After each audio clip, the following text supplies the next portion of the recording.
මේ දවස්වල ගුරුවරුන්ට කියන්නේ වදකයෝ කියලා.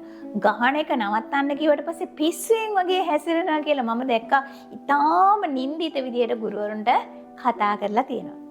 මෙහෙමයි. ඇත්තටම එරියස් පිරිමහන ගුරුවරු ඉන්නවා.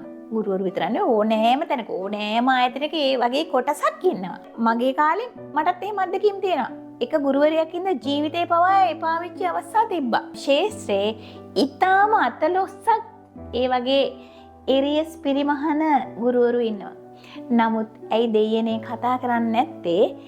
කාලෙන් නැති දරුවට තමුන්ගේ බත් එක දෙන අතින් වේදම් කරලා අධ්‍යාපන චාරිකා අරයි යන දරුවට අවශ්‍ය පොත්පත් ටික ගෙනත් දෙන ඇඳුම් ටික ගෙනත් දෙන ගුරුවරුත් නැතුව නෙවෙයි නේද? මොකද අපි අත්දැකීමෙන් දන්නවා මං උගන්වන ඉස්කෝලේට එන දරුවෝ ගොඩාක් වෙලාවට උදේට ඈනුම් ඇරින්නේ ඇයි?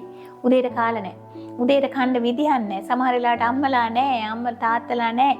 මේ ප්‍රශ්න මහා ගොඩක ඉන්න දරුවෝ. මෙතෙන්ට එන්නේ ඒ පෞල් පරිසරෙන් කිසිදු රැකවරණයක් නැතුව. කිසිදු මාපිය දූදරු සම්බන්ධතා නැති දරුවෝ ඉන්නවා අනන්ත ප්‍රමාණ. ඒ දරුවෝ එනවා මෙතෙන්ට. ඒ එන්නේ ගමේ කුඩු නම්, ගමේ ගංජ නම්, ගමේ අරක්කු නම්, අසභ්‍ය වචන නම්, රණ්ඩු නම් ඒ සියල්ලත් එක්ක මේ දරුවෝ ටික ඉස්කෝලේට එන්නේ. ඒ ආවට පස්සේ කිසිදු ගුරුවරයෙක් ගණන් ගන්න. මොකද ඉන්න දෙමාපියෝ ටිකත් වැඩිහිටියෝ ටිකත් ගුරුවරුන්ට බයිනවා නම් එතකොට ගුරුවරයෙක් කොහොමද දරුවෙක් යහමකට ගන්නේ?